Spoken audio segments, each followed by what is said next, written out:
Nəfəsimi kəsir həsrət, görməyəndə qəlbim solur. Görəndə gözlərim onu, ruhum bədəni tərk edir. Qovuşmaq çox imkansızdır, aramızda dağlar dayanır.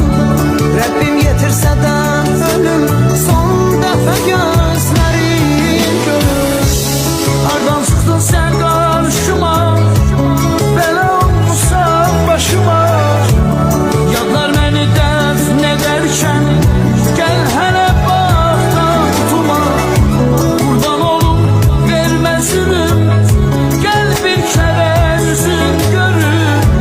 Şikəst olub həyat sənsiz, tükənmişəm geri dön gəl. Hardan çıxdın sən